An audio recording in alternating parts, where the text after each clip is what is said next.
룻기 4장입니다. 예. 이 룻기 4장은 이제 두 남자를 중심으로 이야기가 진행돼요. 한 남자는 보아즈고요. 다른 남자는 엘리멜렉의 가까운 친척이에요. 특별히 이제 이 두 남자가 대조를 이루고 있는데, 이러한 대조는 가문과 유산을 구속할 자로서 자신의 책임을 다하는 또 보아즈를 더욱 돋보이게 합니다. 그래서 오늘 본문을 다 본다면 이 헌신이라는 것은 책임을 다하는 것이라는 그 교훈을 얻을 수가 있어요. 그래서 우리가 함께 보아즈의 모습을 통해서 우리가 하나님의 역사에 동참하기 위해서 어떠한 삶을 살아야 하는지 함께 생각해 보기로 하겠습니다.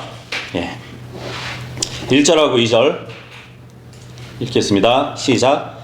그때 보아즈가 성문에 올라가서 거기에 스스로 앉았더라. 그런데 보라, 보아즈가 언급하였던 그 남자 친척이 지나갔더라. 보아즈가 그에게 말하기를 호 아무개여 이리로 돌이켜 앉아보라 하였더라. 그러자 그가 그리로 앉았더라. 그리고 그가 도시의 장로들 10사람을 데려와 말하기를 당신들께서는 여기에 앉으소서 하였더라. 그러자 그들이 앉았더라. 예. 이제 오늘 본문은 보아즈가 성문에 올라가는 것으로 시작을 합니다. 예. 보아즈는 지금 나오미와 룻의 가문과 유산을 구속할 일에 책임을 가지고 주도적으로 이 일을 마치려고 하고 있는 것이에요. 이 당시에 이제 성문 앞 광장은 장로들이 이제 법적인 문제를 처리하는 곳이었어요. 그리고 공적인 모임의 장소로 쓰이기도 했습니다. 그래서 구약에 보면 이제 성문에서 일어나는 일들을 많이 볼 수 있어요. 신명기 21장에 보면은 한 페르나가 나오거든요. 그 페르나가 나오는데 성읍의 대표들, 그러니까 장로들이 있는 성문으로 데리고 나와서 율법의 재판을 받게 하는 그 일이 있었어요. 예. 부모한테 불효하고요. 패륜적인 자식이어서 어떤 판결이 있었냐면 돌로 쳐 죽이라는 것이었어요. 예. 요즘 애들이 말 안 듣는다고 해서 그렇게 심판하진 않죠. 근데 이스라엘은 엄격합니다. 예, 부모에 대해서. 그리고 여호수아 20장 같은 경우는 특히 이제 과실로 누구를 죽게 하잖아요. 그러면 도피성이라는 장치가 있어가지고 그 도피성이라는 곳으로 도망가야 했어요. 그리고 성문 앞에서 자신의 송사를 분명히 밝힐 수 있는 그 기록이 있습니다. 때에 따라서는 왕이 이곳에 직접 백성들을 맡아 다스리기도 했었어요. 성문 앞에서.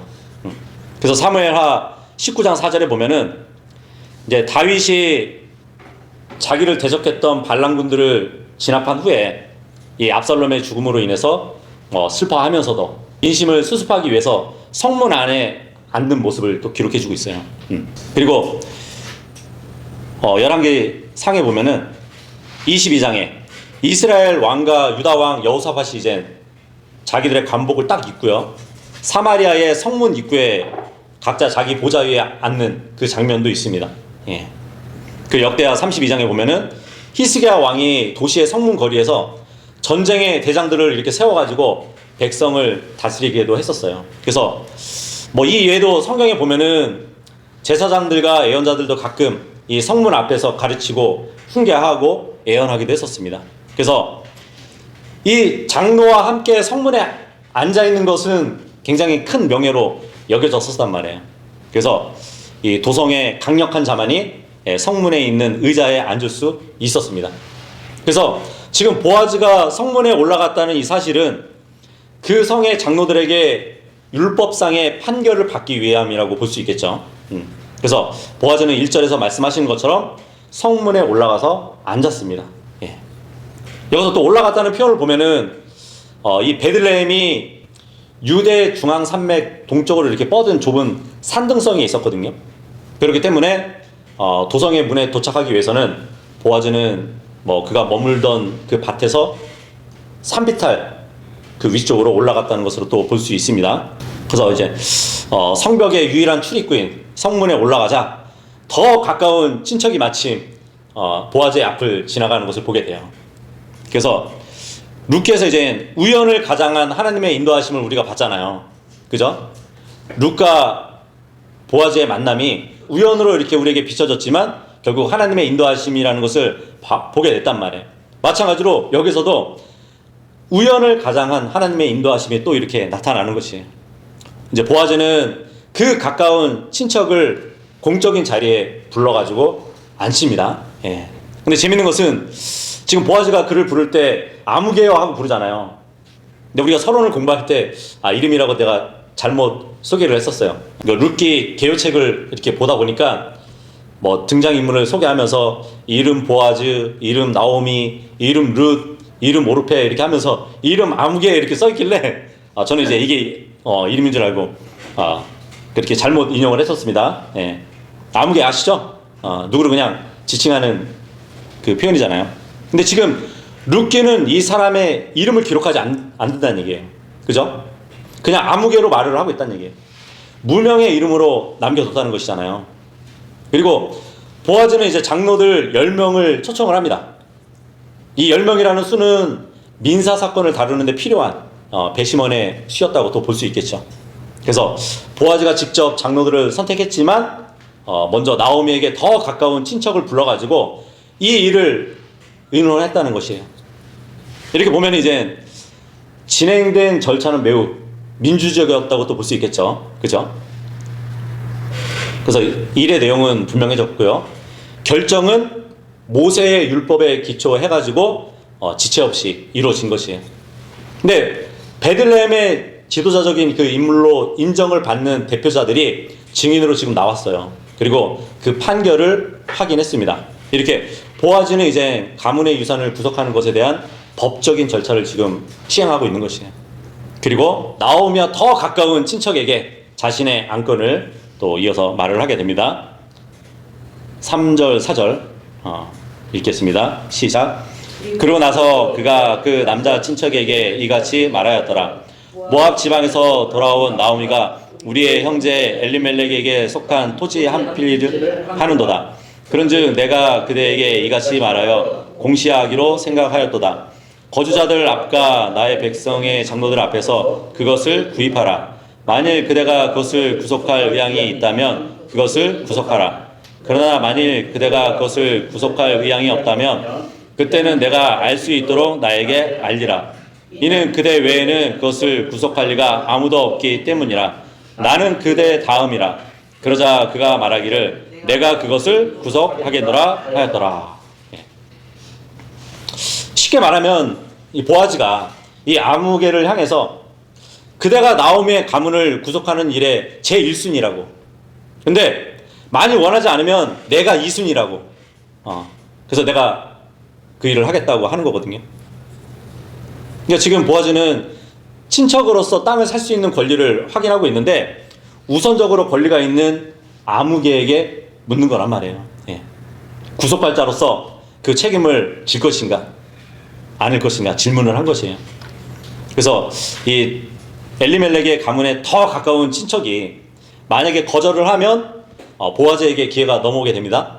근데 이 아무개가 나오미의 밭을 구속한다고 한다면 보아즈는 청구권을 가질 수가 없어요. 그런데 아무개가 이제 보아즈의 설명을 듣더니만 자기가 그렇게 하겠대요. 그 가문의 유산을 구속하겠다는 것이잖아요. 이렇게 보면은 보아즈는 좀 놀랐을 것 같지 않나요? 모르겠어요. 내심은 이게 아닌데 이렇게 할 수도 있단 말이에요. 자기가 가문을 이어가려고 했었는데 더 가까운 친척이 내가 구속하겠다고 하다 보니까 그래서 보아즈는 이 가문과 유산을 구속하겠다는 아무개의 말을 듣고 뭐 생각도 충분히 안 한 것 같고 이 아무개가 계산도 전혀 없이 신중함도 없이 그냥 성급하게 결정을 내린 것이 아닌가 하고 보아즈는 이제 확인차 그리고 아무개가 지금 모르고 있는 것을 분명하게 한 번 더 자세하게 알려주고 있어요. 그것은 바로 그 밭을 살 거면 가부 룻을 통해서 유산을 이어야 할 수혼의 의무도 다 해야 한다는 것을 말해주고 있어요. 그죠? 땅만 사는 게 아니라 땅만 구속하는 것이 아니라 그 가부와 결혼을 해서 아이를 낳아야 된다고. 가문을 이어갈. 그쵸? 이 엘리멜렉에게는 본래 두 아들이 있었잖아요. 5절 말씀 보겠습니다. 5절 시작. 그때 보아즈가 말하기를 그대가 나오미의 손에서 그 밭을 구입하는 날에는 죽은 자의 유산 위에 그의 이름을 일으켜 세우기 위하여 죽은 자의 아내인 모압족 여인 르색에게도 그대가 반드시 그것을 구입하여야 하는도다 하였더라. 예. 내가 구속하겠습니다 했더니 보아즈가 잠깐만 지금 모르는 게 있는 것 같은데 내가 다시 설명할게. 그런 상황이에요. 그러니까 엘리멜렉이 죽은 후에 그 유산의 땅은 당연히 두 아들의 몫으로 상속이 되어야 했단 말이에요. 근데 불행하게도 두 아들이 모두 죽었잖아요. 그러니까 유산의 땅은 가까운 친척의 순서를 따라 각각 나오미의 두 며느리에게로 돌아갔단 말이에요. 근데 두 며느리들 중에서도 오르파는 이제 모압 땅으로 되돌아갔어요. 그러니까 뭐 그 몫은 챙길 필요가 없죠. 예. 이제 유산의 땅에 대한 권리를 행사할 수 있는 여자는 룻밖에 없었단 말이에요. 그 이후로 보아즈는 유산을 구속하는 자에게 이 사실을 고지했고요. 그리고 구속의 의무를 완전히 감당하기 위해서는 룻과 결혼을 해야 했다는 것을 말해주고 있단 말이에요. 그래서 룻의 전 남편의 이름으로 그 유산의 땅을 잇게 해야 할 것까지 알려준 것이에요. 자, 이래도 구속할 거냐고. 그죠? 그러니까 사실 구속자의 권리를 가진 자는 단순하게 나오미의 유산만 되찾아 주기만 하면 유익이 됩니다. 그러면 자기에게 분명히 유익이 돌아오게 돼 있단 말이에요. 왜냐하면은 이스라엘 사회에서는 어떤 사람이 다른 사람에게 밭을 팔아도 나중에 희년이 되잖아요.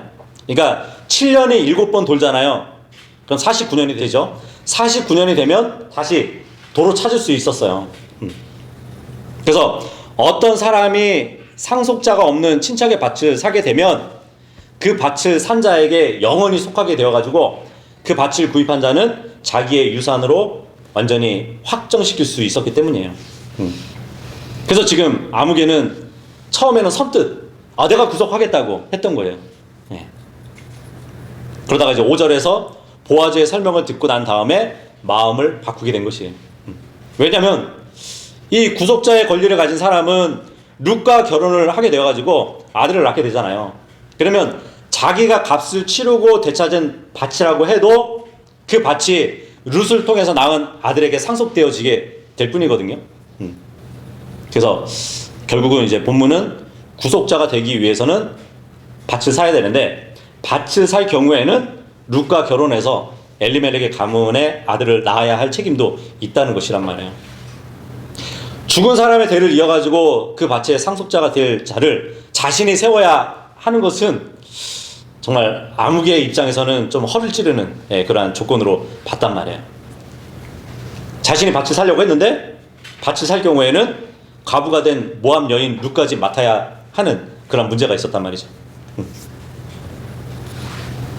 그러니까 아무개는 처음에는 이제 나오미의 존재만 생각을 한 거예요. 그래서 나오미는 나이가 많잖아요. 아이를 낳을 수 없잖아요. 밭만 사면은 된다고 생각한 거예요. 그래서 자신이 구속자가 되면은 나오미는 늙어 아들을 낳을 수 없으니까 그 밭은 자연히 자신의 것이 될 것이란 말이에요. 근데 이제 모압 여인 룻이 있었다는 사실을 알게 된 거예요. 그래서 이 아무개는 오로지 이익만을 가지고 봤었는데 밭을 사려고 하는 열의가 있었지만 자신에게 희생과 재정적인 손실이 따를 수 있다는 것을 알고는 즉시 관심을 잃어버린 거예요. 마치 누가복음 12장에 보면은 어리석은 부자가 나오잖아요. 그러한 부자처럼 탐욕스러운 사람이었던 것도 같습니다. 그러니까 이 아무개는 룻과 결혼하려는 그 마음이 없었던 것이에요. 그래서 아무개는 자신의 재산을 상속받을 자녀가 없었어요. 근데 만약 룻과 결혼한다면 룻이 낳게 될 그 첫째 아들은 룻의 죽은 남편의 아들로 여겨지게 되거든요.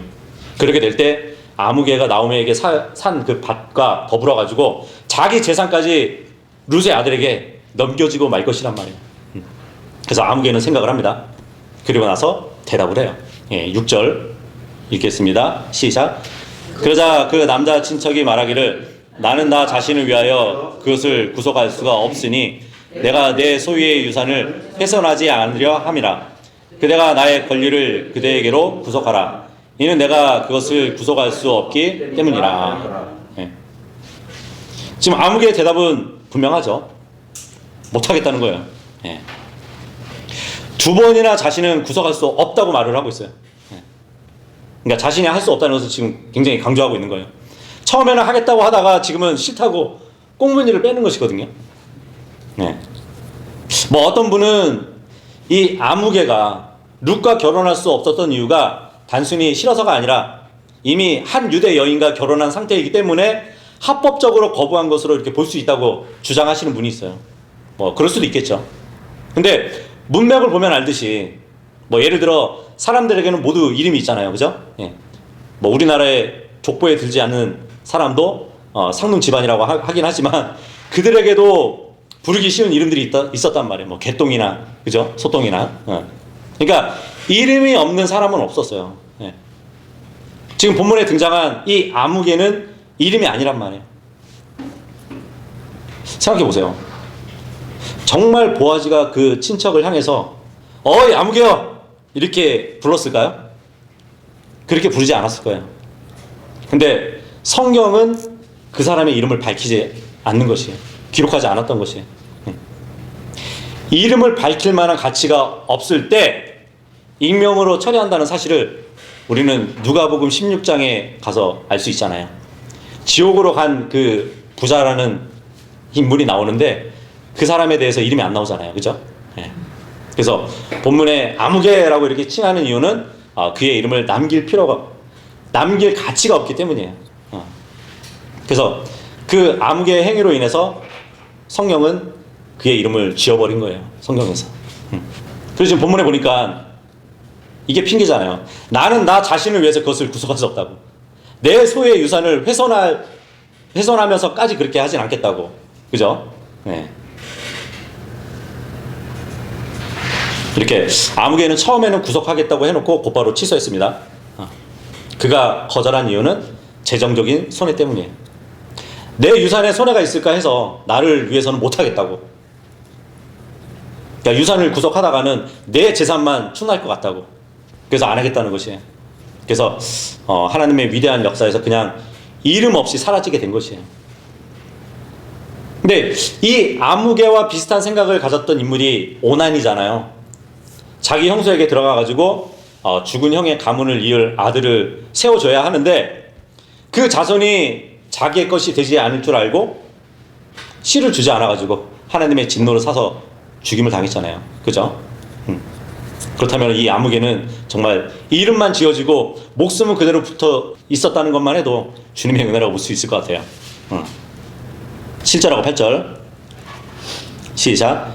이때 이것이 이전 시대의 이스라엘에서 구속하는 일에 관해서나 교환하는 일에 관해서 모든 것들을 확정하기 위한 방식이었으니 한 사람이 자기 신발 한 짝을 벗은 다음 그것을 자기 이웃에게 주는 것이더라.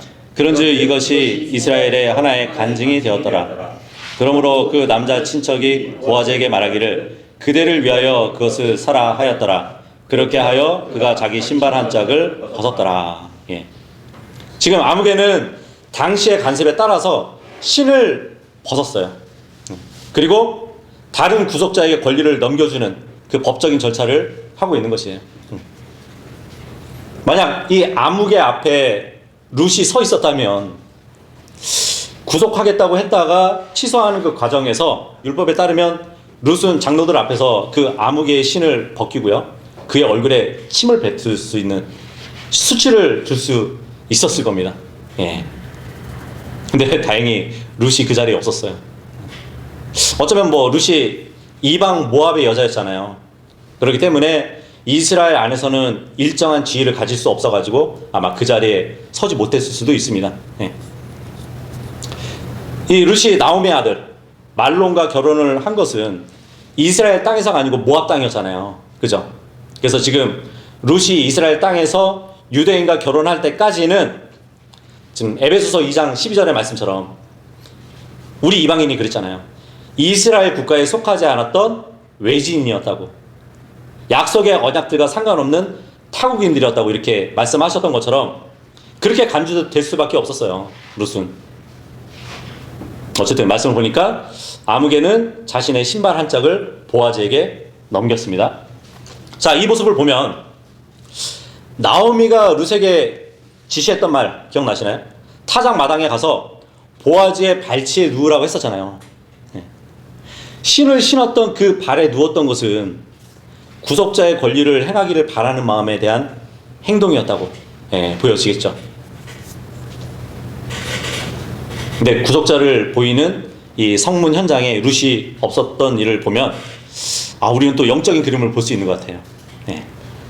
자, 현장에는 룻이 없었습니다. 그렇다면 보아즈가 룻을 구속할 것은 효력이 있었을까요? 없었을까요?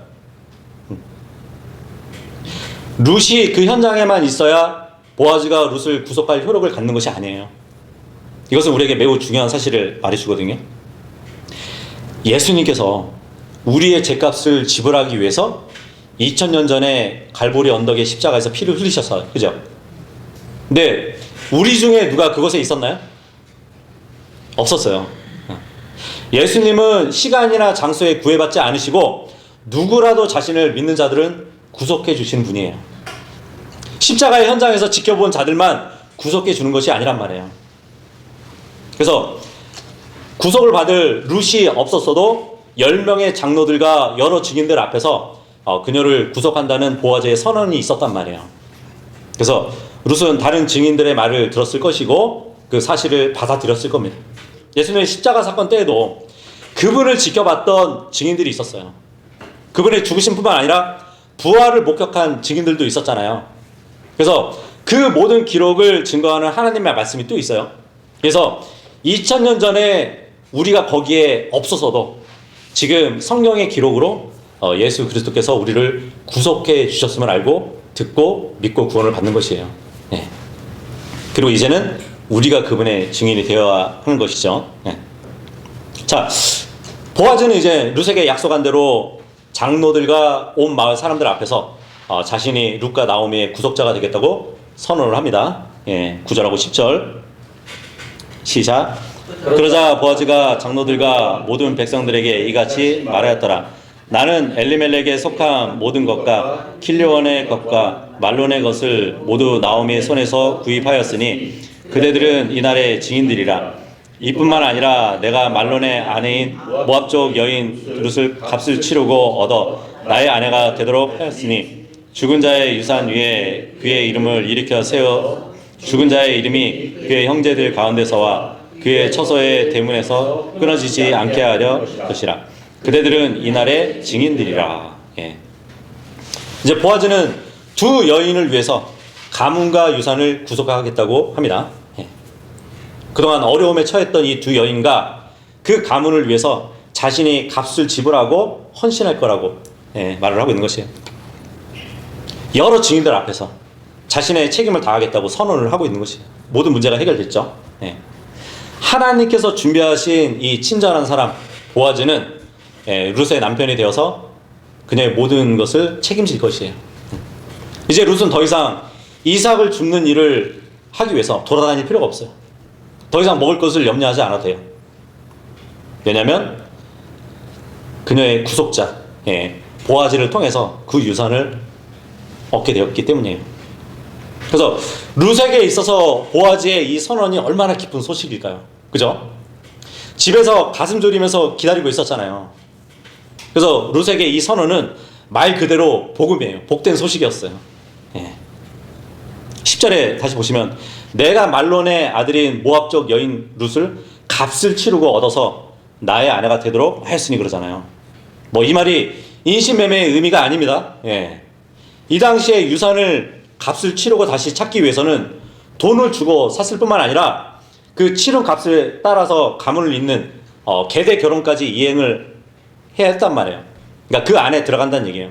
그러니까 여기서 보아즈가 구속자로서 룻도 결혼을 통해 보아즈에게 오게 되어 있었기 때문에 이런 표현을 사용했다고 보시면 돼요. 값을 치른 것은 유산인데 그 유산 안에 아내가 들어가 있다는 얘기예요. 그래서 아내를 값을 치렀다는 얘기예요.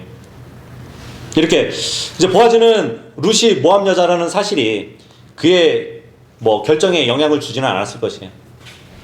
보아즈가 그 땅을 사고 룻과 결혼을 하려고 하는 이유는 두 가지로 볼 수 있거든요. 하나는 보아즈는 호랍이었다고 볼 수 있겠고요. 자신이 진심으로 룻을 존경했고요. 사랑한 것이 분명하게 나타났기 때문이에요. 그래서 룻에게서 나게 될 아이가 룻의 죽은 남편의 아들로 인정되는 것에 또 개의치 않았을 것이에요. 그리고 또 하나는 나오미에게서 사야 될 그 상속 재산이 자기의 첫 아들의 소유가 되지 않고 그대로 나오미의 소유가 되게 하는 것도 개의치 않았을 것이에요.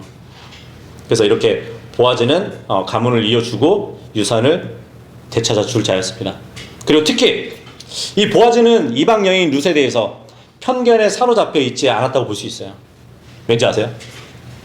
자기의 어머니가 에리코 출신의 이방 여인 라합이었거든요. 네. 근데 우리도 이 룻과 같지 않나요? 보아즈가 값을 지불하고 룻을 아내로 취한 사건은 예수님께서 자신의 몸값을 지불하시고 교회를 아내로 취하신 그 사건의 예표가 되잖아요.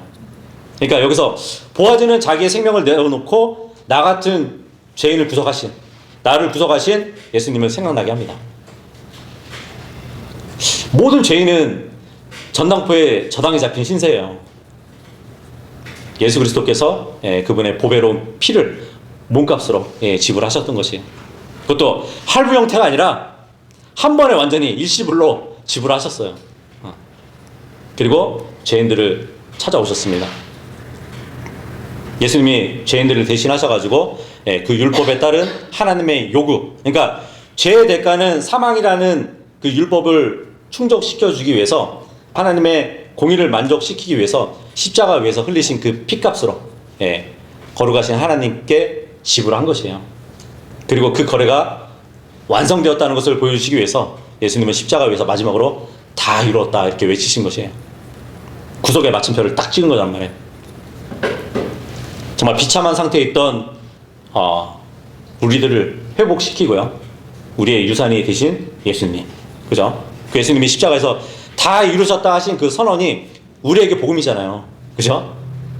이것만이 죄인이었던 우리가 구원받을 수 있는 유일한 길이고요, 이것만이 우리를 위해 보여주실 수 있는 최고의 사랑이라고도 볼 수 있겠죠.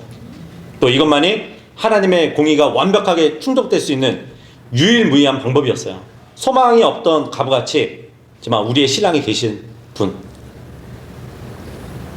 정말 우리는 룻의 기쁨보다 더 기쁨으로 주님을 대해야 될 것입니다. 그죠? 이어지는 11절과 12절은 이제 보아즈의 선언에 대한 사람들의 반응이라고 보시면 돼요. 11절, 12절 읽겠습니다. 시작.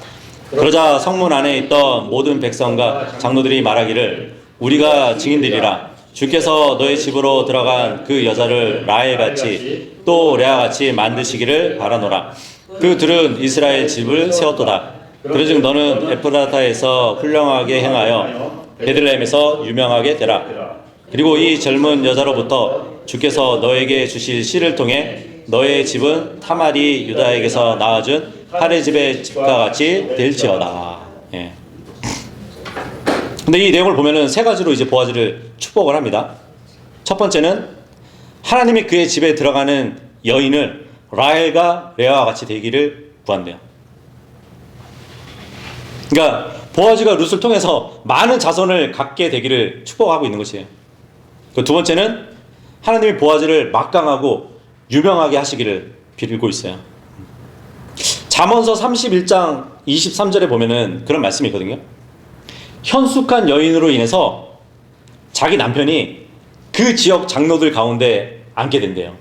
그래서 성문들 안에서 알려지게 될 것이라는 말을 하고 있거든요. 지금 룻은 현숙한 여인이잖아요. 그래서 보아즈가 이 룻을 통해서 유명해질 것을 또 축복해 주고 있는 것이에요.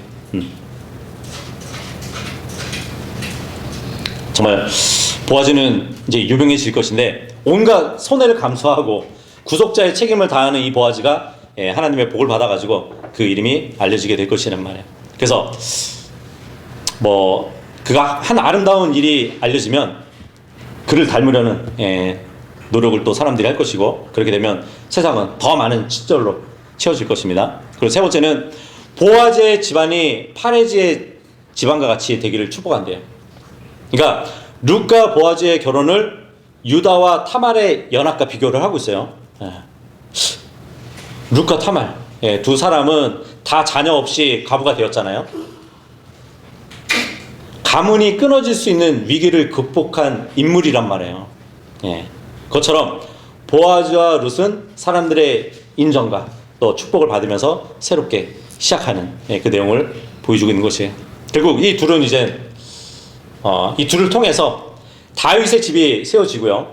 궁극적으로 메시아가 그 후손으로 이 땅에 오십니다. 그래서 이 두 사람은 하나님의 구원의 역사에 동참하게 된 것이에요. 이렇게 해서 이제 룻기가 마무리되고 있습니다. 그래서 룻기의 마지막 10번째 이야기는 다음 시간에 계속되고요. 그러면 오늘 본문을 통해서 정말 우리는 무엇을 배울 수 있을까요? 그것은 우리가 하나님의 역사에 동참하기 위해서는 다른 사람을 위해서 헌신해야 한다는 것이에요. 내게 이익이 있으나 없으나 뭐 그것만을 따지는 것이 아니라는 얘기예요. 다른 사람의 유익을 위해서 나의 책임을 다할 때 우리는 하나님의 하신 일을 경험할 수 있는 것이에요.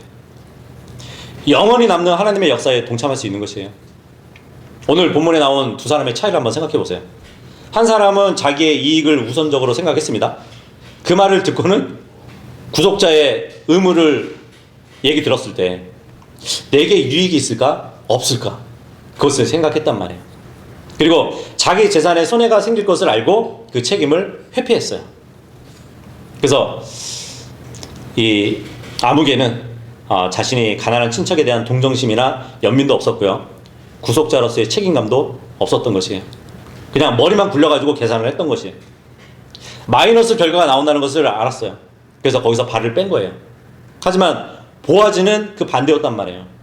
우리가 지금까지 룻기를 이어오면서 알 수 있듯이 보아즈는 계속해서 풍성한 사랑을 베푸는 일을 했어요. 그리고 구속자로서의 책임을 받아들였단 말이에요. 그래서 희생적으로 자신의 책임을 감당했던 것이에요. 값을 지불하고 밭을 사서 엘리멜렉과 말론의 유산으로 남게 했고요. 모압 여인을 맡아서 그 이름을 이을 아들을 양육하려고 한 것이에요. 근데 이것이 정말 쉬운 결정일까요? 그렇지 않아요. 근데 보아즈는 자신보다 다른 사람의 유익을 위해서 희생적으로 구속자의 책임을 다한 것이에요. 그렇기 때문에 보아즈는 메시아의 가문에 이름을 남겼고요. 그 이름이 하나님의 역사에 영원히 기억되게 된 것이에요. 오늘날 이 세상을 보면은 계산이 빠른 세상이에요. 그렇죠? 사람들은 빠르게 계산을 한단 말이에요. 이것이 내게 유익이 있을까? 없을까? 특별히 경제적인 유익이 있을까? 없을까?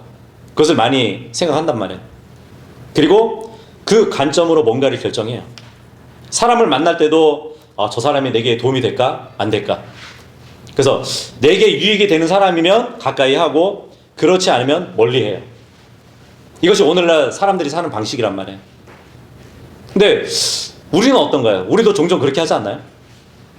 하나님의 역사를 경험하고 그 역사에 동참할 수 있는 그 일, 재정적인 손해를 먼저 생각하기 때문에, 아니면 뭔가가 불편하기 때문에, 내가 감수해야 할 불이익이기 때문에, 나의 편안함과 유익 때문에 그냥 포기하지 않나요? 그렇다면 그 기회를 날려버리는 것이에요. 책임을 미루기도 하고 헌신하기를 주저하는 것이에요. 만약 우리가 나의 이익만을 생각해서 매사를 결정한다면 우리는 하나님의 위대한 역사에 동참할 수 없을 겁니다. 오늘 본문에 나오는 아무개처럼 엄청난 기회를 놓치게 될 것이에요. 이 사람이 자기가 한 결정이 어떤 결과를 낳았는지 훗날에 알게 되었을 때 지금 이 결정에 대해서 얼마나 후회했을까요? 그렇죠? 하나님의 놀라운 역사에 참여하는 그 일을 지금 눈앞에 보이는 현실적인 이익 때문에 차버린 거잖아요. 영화 시상식을 보면은 이렇게 각종 막 상을 받잖아요. 크게 성공한 대박난 영화들이 있어요. 근데 그 성공한 영화의 주연 배우가 말하는 에피소드 이렇게 들어본 적이 있나요? 원래는 주연으로 내가 아니라 다른 배우에게 먼저 출연 제의가 있었는데 그 배우가 거절하는 바람에 나에게 기회가 왔다고. 먼저 배우에게는 조건이 왔는데 그 조건이 안 맞았는지 뭐 출연료가 적었다든지 어떤 이유로든 거절했던 거란 말이야. 그죠? 그 결과로 엄청난 기회를 놓치게 된 것이에요. 그래서 영화가 성공한 소식을 들을 때마다 자신의 선택이 얼마나 후회스러웠을까요? 하지만 이것은 하나님의 역사에 동참하는 것과 비교하면 아무것도 아니죠. 왜냐하면 하나님의 왕국의 일은 영원토록 남는 것이기 때문에. 그래서 우리는 하나님의 역사에 동참하기 위해서는 때로는 희생을 무릅쓸 수 있는 것이에요. 때로는 손해를 감수할 수 있는 것이에요. 보아즈가 구속자로서의 그 책임을 다한 것처럼 우리도 믿는 자로서 나에게 주어진 책임을 진지하게 받아들이고 그것에 헌신해야 되는 것이에요. 우리에게 주어진 그 책임은 본질적으로 이타적이어야 된다는 것이에요. 나를 위한 것이 아니라 다른 사람을 위한 것으로. 그래서 그리스도인이라면 나만을 위해서 사는 것이 아니라 다른 사람을 위해서 살아야 할 책임이 있기 때문이에요. 뭐 복음을 전하는 책임, 누군가의 혼을 돌보는 책임, 교회를 세우는 책임, 하나님의 사랑을 나누는 그 책임, 또 성경적인 가정을 세우는 책임, 가정과 직장과 학교에서 예수님을 닮은 사람으로서 사는 책임, 그 책임을 나의 것으로 받아들이고 그 일에 헌신해야 되는 것이에요. 그저 내 이익과 내 성공만을 위해서 사는 것이 아니라 더 좋은 어떤 것을 가지기 위해서 사는 것이 아니라 하나님의 위대한 역사를 위해서 내게 주어진 책임을 다하면서 사는 것이에요. 오늘 본문의 두 사람을 보세요. 둘 중 한 사람은 그 이름이 잊혀졌어요. 사실 그 이름 자체가 없어요. 하지만 한 사람은 그 이름을 남겼습니다. 보아즈의 이름은 영원히 남았어요. 3000년이 더 지났지만 수많은 사람들이 이 이름을 알고 좋아해요. 그의 이름은 그가 한 일은 하나님의 말씀인 성경에 기록되어 가지고 하나님의 구원 역사에 영원토록 남게 되었단 말이에요. 근데 우리도 그와 같이 영원토록 남는 하나님의 역사에 동참하기 위해서는 그분이 하신 일을 경험하기 위해서는 정말 계산만 하지 말고 눈에 보이는 득과 실을 따지지 말고 그냥 다른 사람의 유익을 위한 그 일을 해야 될 것입니다. 뭐 가정에서, 교회에서, 학교와 직장에서 내가 자리한 그 어떤 곳에서 나에게 맡겨진 책임을 다할 때 우리는 하나님의 역사에 참여할 수 있는 것이에요. 그래서 우리가 그 책임을 다하는 것은 손해를 감수하고 희생을 무릅쓰고 적극적으로 다른 사람의 유익을 위해서 헌신하는 것이에요. 그렇게 각자에게 맡겨진 책임을 다하는 우리 모두가 될 수 있기를 바라겠습니다.